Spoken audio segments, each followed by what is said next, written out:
And joining us on the phone line to talk about those North Texas Mean Green is the esteemed beat writer for the Denton Record-Chronicle. It is Brett Vito. Hey, Brett. Hey, guys. How you doing? No, not too bad. Just out here at player interviews heading into the week.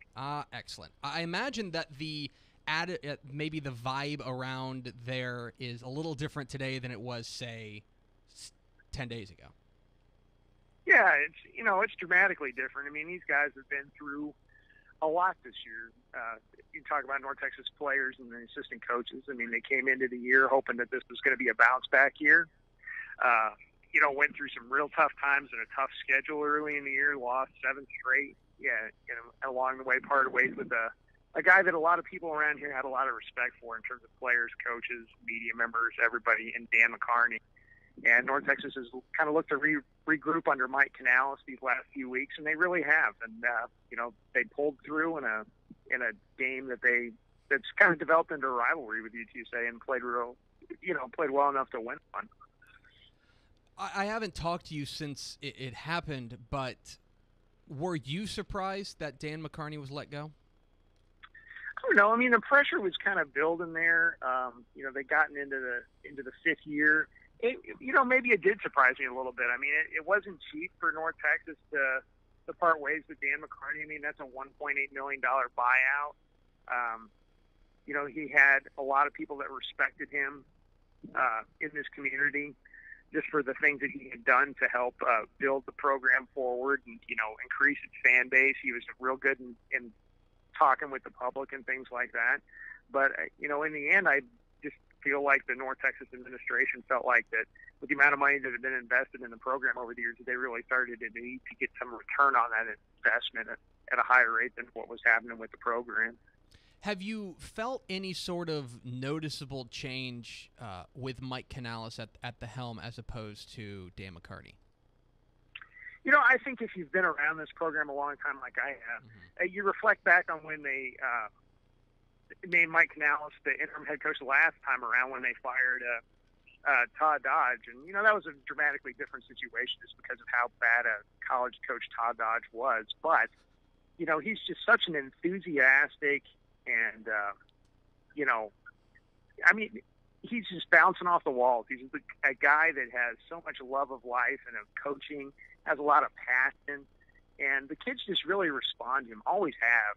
And, when he came in and took over the program, he really sparked, I think, the players in terms of their love of playing the game and just a different voice. And, they've really responded well to him. They're excited about playing, and I think they're really, going forward, will continue to play as hard as they possibly can coaching out.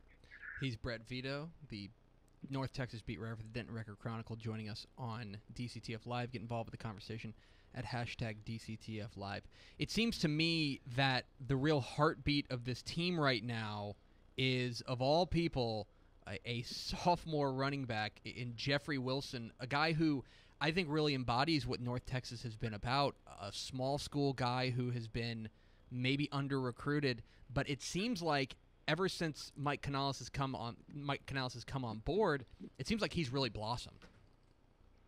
Yeah, Coach Canales, I think, just when he got full control of everything after taking over the program, you could really see the direction that he wanted to go, and it reflects in the way he handled it in 2010. They had Lance Dunbar that year, and as soon as they went to Coach Canales having full control, he leaned on his workhorse guy in Lance Dunbar and just kept feeding him the ball and was able to get him into positions to succeed. And you've seen the same thing here with Jeffrey Wilson. He says, this is our best guy. We're not going to rotate a lot of guys in and out of that running back spot. We're going to feed our horse, and we're going to ride it. And that's what they've done these last few weeks. And the other thing that happened, too, is they made the immediate move after Coach Canales took over the program to go to DeMarcus Smith at quarterback. He wasn't ready earlier in the year, I don't think.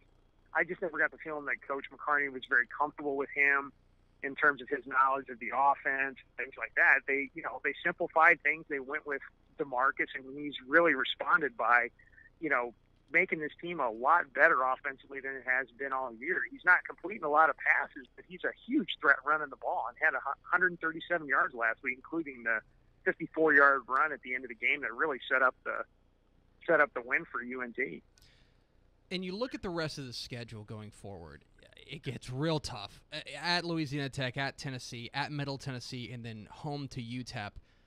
In your mind, if they were going to get a win, was this past Saturday it was their one shot?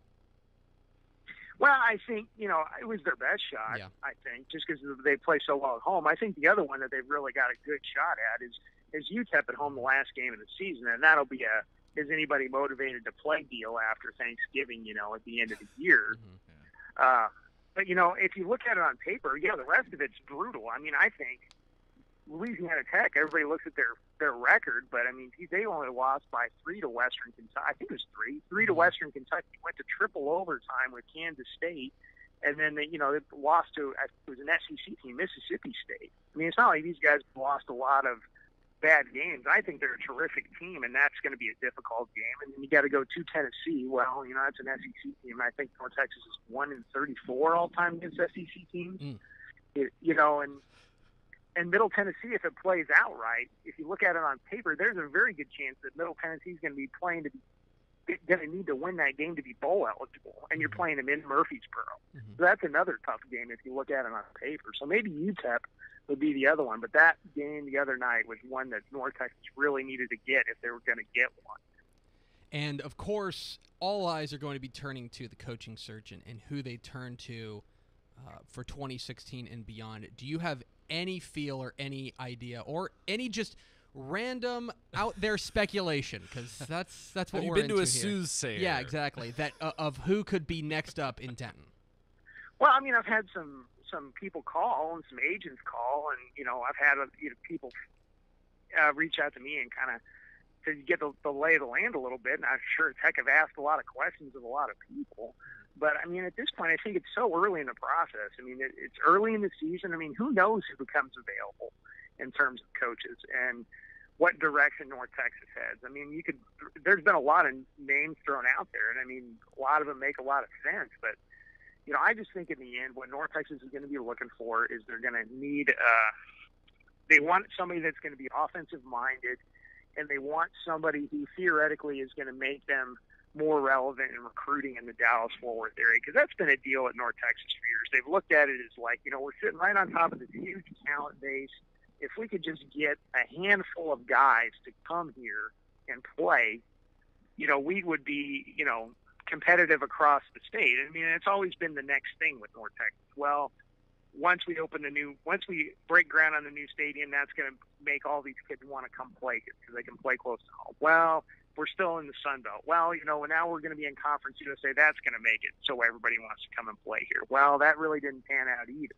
So the next hope in the series of hope points for North Texas is you hire and the Athletics on record saying it's an offensive-minded coach that's going to throw the ball and can resonate with kids in DFW, and that's the hope, is that'll be the next thing that'll make North Texas relevant. So I would imagine North Texas looks for an offensive-minded coach, looks for a younger guy. I don't think they're real keen on the idea of rolling the dice with somebody without a lot of experience. I would think it'd be somebody that got some head coaching experience or a coordinator with some serious long-term skins on the wall would be my guess.